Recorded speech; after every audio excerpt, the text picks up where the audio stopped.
Welcome to Behind the Advice, the podcast for Australians living abroad who want to maximise their financial situation. I'm your host, Mitchell Kelsey, a financial advisor at Runway Wealth Management, and in each episode, I'll be sitting down with other experts and professionals to get their insights, stories, and expertise on key concepts for Australian expats, as well as providing my own perspective. With this being a financial podcast, there is a disclaimer, so any information that you hear in today's episode is general information only. It is not personal advice, so it does not take into account your personal situation, goals, or objectives. If you do need personal advice, feel free to reach out to us at Runway Wealth Management for personal financial advice. Welcome back to the audio recording of the Runway Report Newsletter, our monthly newsletter for all things markets, the economy, and financial news out of Australia impacting Australian expats. Without further ado, let's get into the March edition of the Runway Report Newsletter. So as far as an agenda for the newsletter, starts off with a note from myself. We then get into an Expat Insights. We'll go through the market movements for the month of February and then touch on an economic update both in Australia and globally. So with the note from myself this month, I just wanted to touch on some data that came out from the Association of Superannuation Funds of Australia, or the ASFA. So they released this report referred to as the Retirement Standard, and it's a timely reminder of the importance of really proactively planning for retirement. This retirement standard is widely regarded as Australia's benchmark for understanding how much is required to support a comfortable lifestyle once you finish working.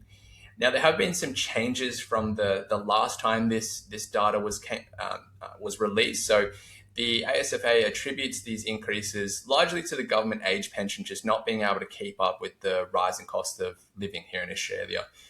So let's look at some of the numbers. So for a single to retire in Australia, they estimate that the amount that's required to live is $54,840 per year. So that's to maintain a comfortable lifestyle in retirement.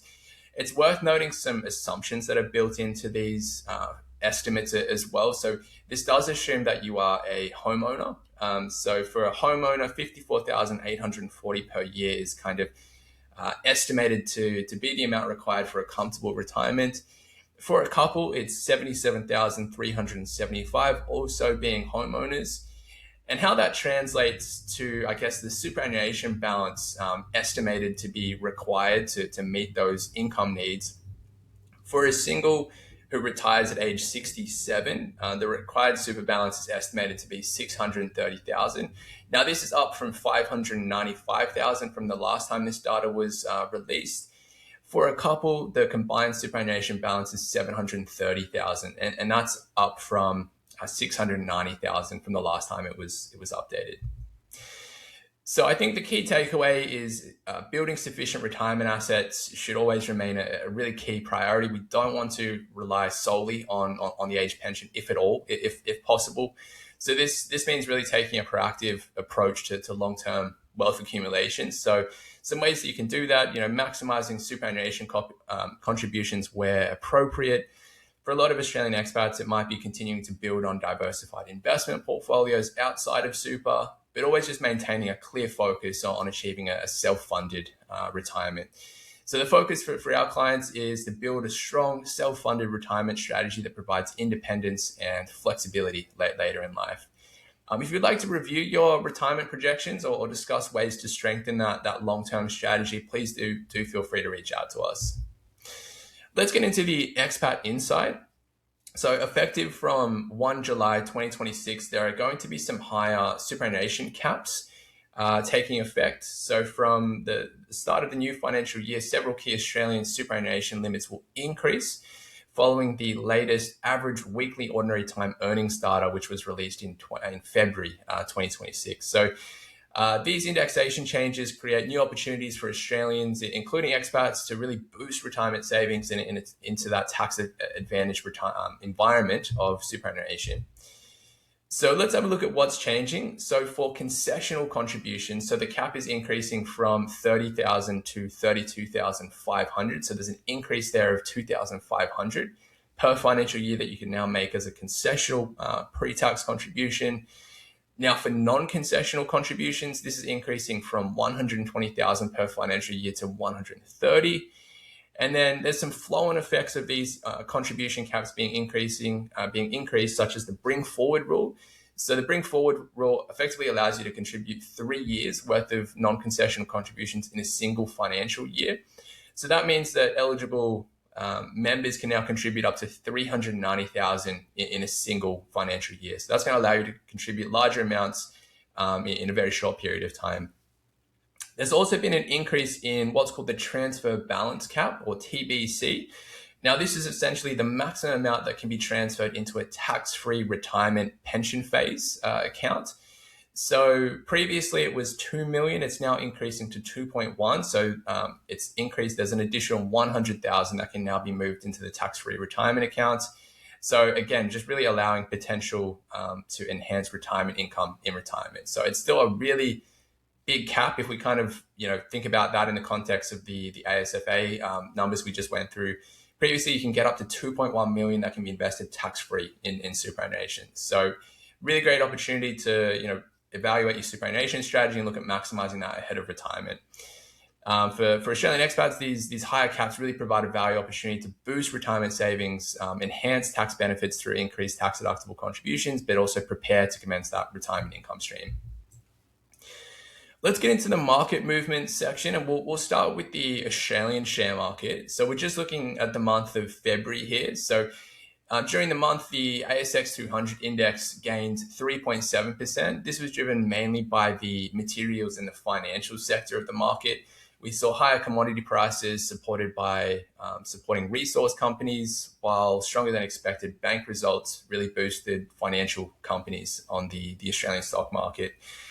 We also saw the conclusion of the reporting season, or the February reporting season on the ASX, where companies report their results for the last 6 months. So for the 6 months to December 2025, most companies reported results in line with expectations. There were relatively few major earnings surprises, although performance did vary across different sectors in the market. Just some key highlights. So the materials sector, as I mentioned earlier, was really solid. So we had rising gold prices, metals, and oil. So that really strengthened the results from the resource companies. We saw BHP. They had a milestone earnings result, and interestingly, copper as an export overtook iron ore as the company's largest earnings contributor for the first time. So it made up about 51% of the group's earnings. So transition there in terms of what's kind of making them more profitable. We've seen the price of copper increase quite significantly over the last 12 months. And that's kind of really translated into a higher earnings result for BHP. We had some really strong bank results. So major banks benefited from solid credit growth, higher net interest margins, and very, very little bad debt levels. I think certainly as we move into a high interest rate environment, well, not necessarily higher, but as interest rates have now moved higher, that tends to be supportive for bank profits. And that was kind of seen in Commonwealth Bank's standout results. So they reported a record cash net profit. And on the day, the share price moved 8.4% higher. So that's a huge move for the second largest company listed on the ASX. So some significant moves there. I mean, overall, the reporting season reinforced that while corporate Australia remains financially sound, there are some sector differences and company-specific fundamentals that continue to play an important role in market performance. Let's get into the international market performance. So, I mean, global shares recorded modest gains in February, largely driven by strong performance in Europe. However, US and Asian markets delivered mixed results in February. So we saw some trade tensions in the US really weigh on global share markets. We saw the US Supreme Court rule against President Trump's tariffs. And then in response to that, the administration looked to apply an immediate 10% global tariff, and there was the possibility of an increase to 15%. So this kind of created some nerves for investors in US markets and global markets more broadly. Some key developments across the global market regions. Europe was a standout. They rose strongly, supported by positive business sentiment and stable inflation.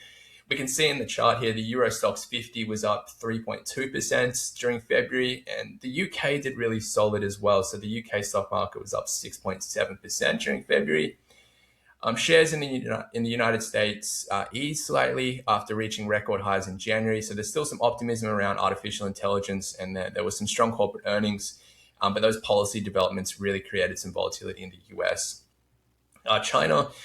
Shares declined in China as investors took profits following a strong rally in recent months. They had a really strong month of January. There's still some lingering concerns there about a weak retail spending and a struggling residential property market. So that those weighed on sentiment as well. Looking to Japan, so Japan, as we can see here on the chart, was a clear standout performer. The Japan stock market index, the Nikkei 225, was up 10.37%. So the Japanese share market reached record highs. That was supported by a new government pledge to introduce tax relief for consumers in Japan.